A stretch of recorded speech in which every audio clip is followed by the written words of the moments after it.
Hold on a minute.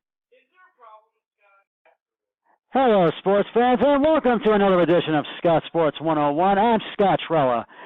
Well, we're going to start off with an NBA trivia question. Who is the only person in NBA history to be named Most Valuable Player, Coach of the Year, and Executive of the Year? And I will have the answer in 7 minutes from right now.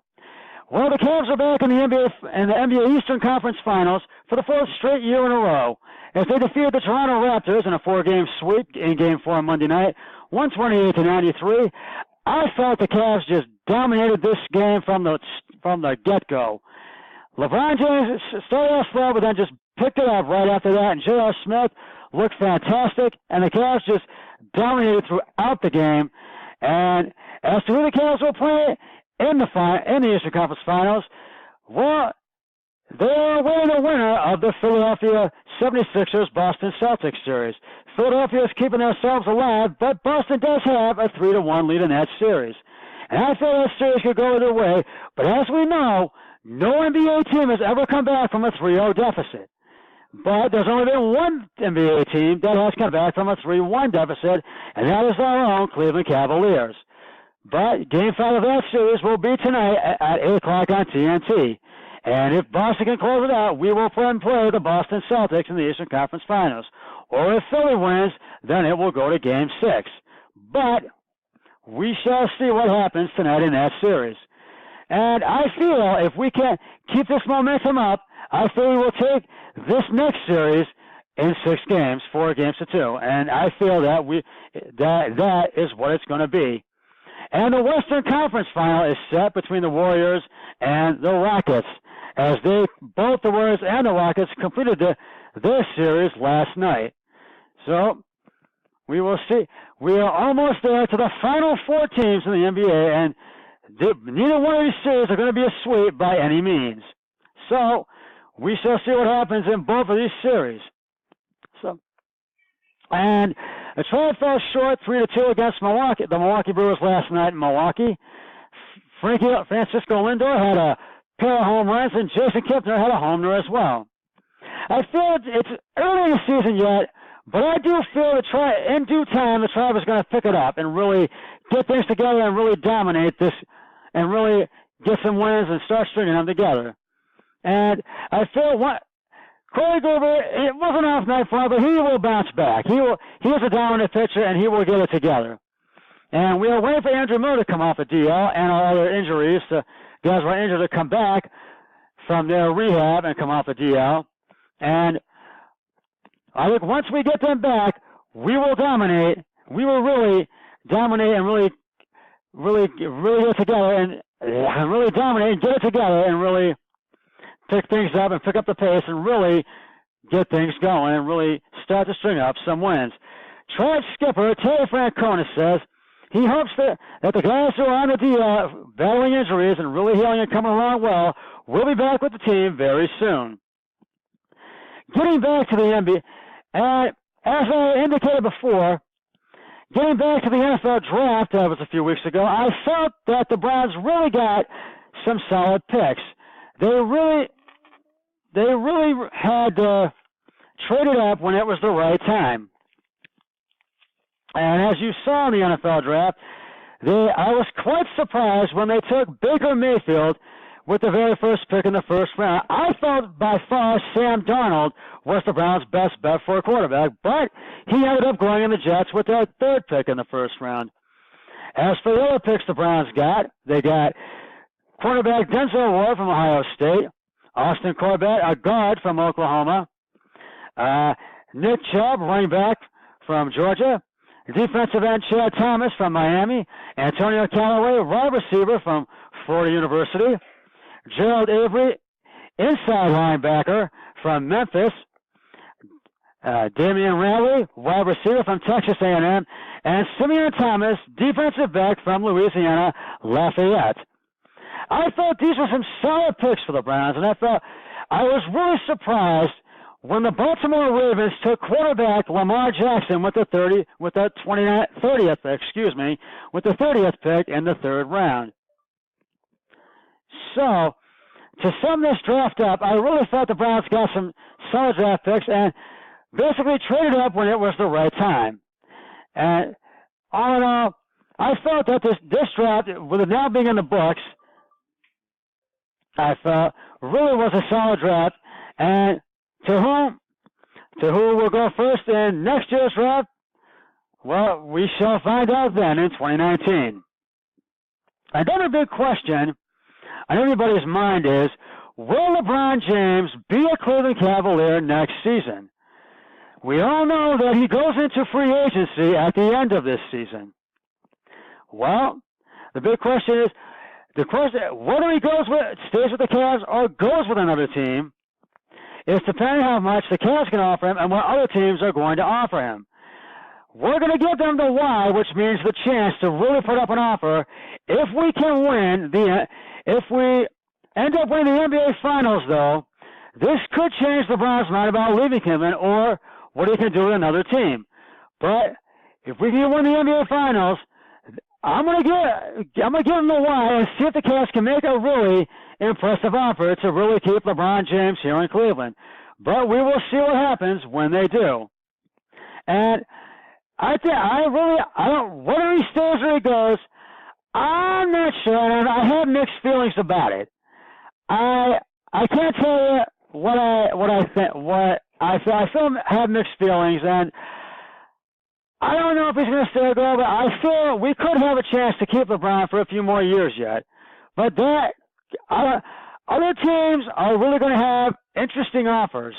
So we will have to wait and see what happens when the Cavs make their offer, which I think will be the first offer he gets. So, to sum that up, let me know, and keep your comments coming to this question. Let me know what you think. Let me know what you think about, will LeBron be a Cleveland Cavalier next season or not? Let me know what you think.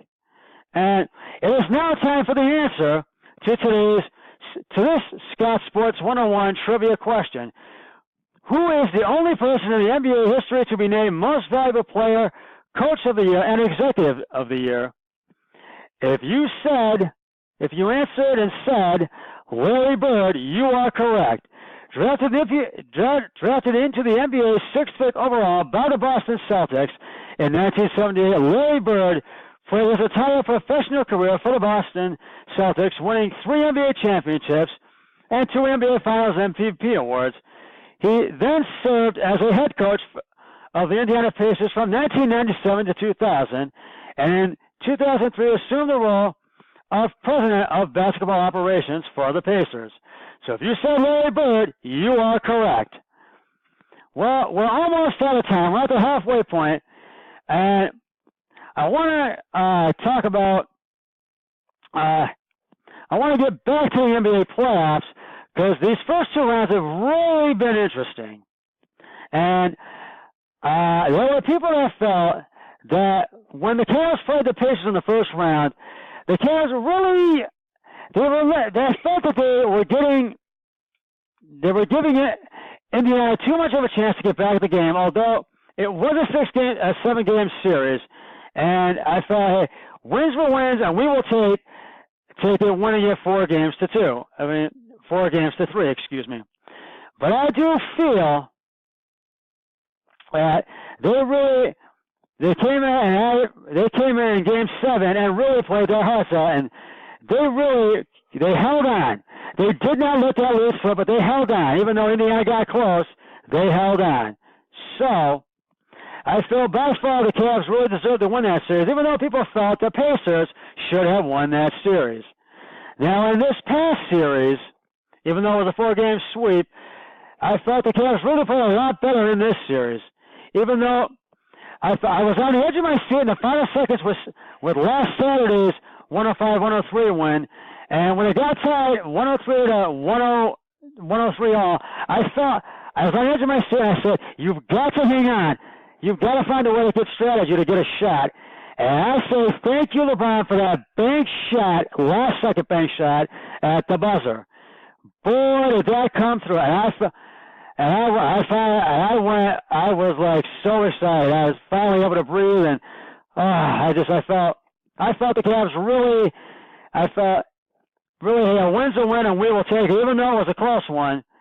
And could have gone into overtime, but we got it, and we will take it. And then this past game, I thought the Cavs just really dominated from the get-go, and I thought, and even though Toronto, they kept battling back, but they just could not get back in the game. And the one that they did help was their star, the one player that got injured, DeMonzio Redmond, that got injured, that was ejected, did not get injured, was ejected for that basic call when he, I guess they got in the way and pushed LeBron James, I can't remember, but I really feel that I think was bound. I think that was uncalled for. That was out of line. I thought he deserved to be ejected. Although many people might feel differently about that, it's just Toronto fans I know are singing the blues right now.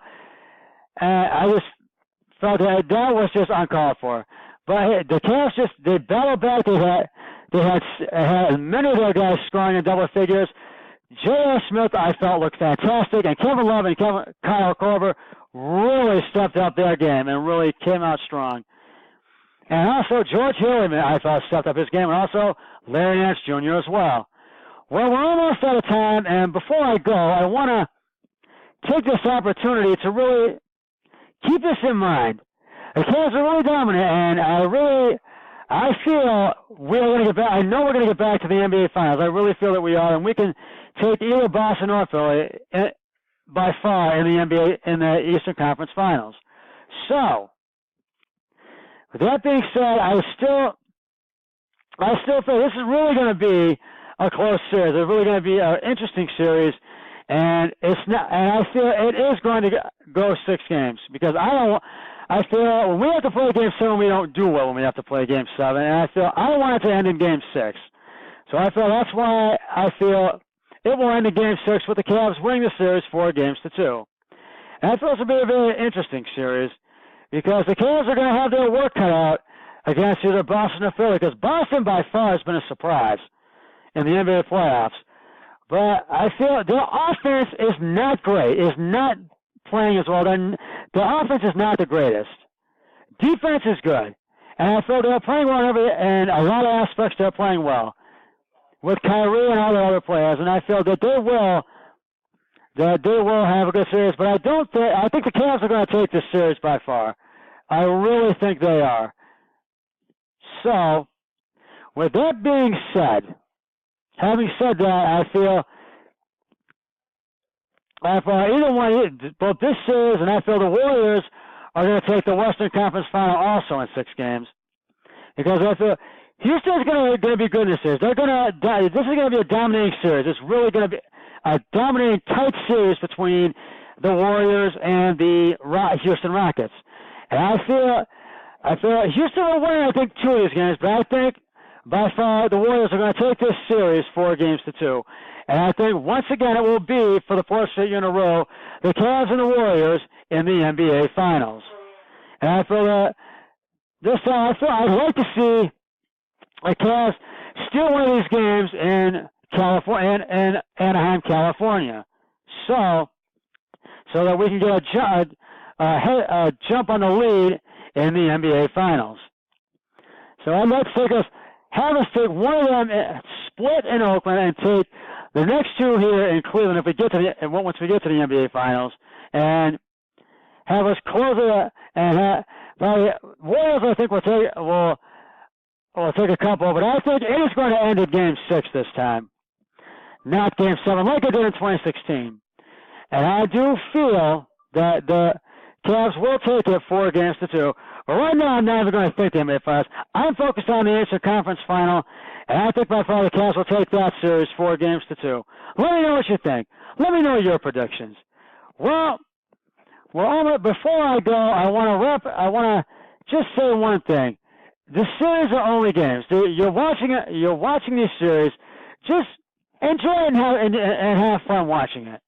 And the key is the Cavs have to really come out and really be dominant and really just jump on it from the get-go. Well, that is going to wrap it up for this edition of Scott Sports 101. Always be a team player each and every day, in every way possible. So long, everybody. 3, 2, 1. I'm done. And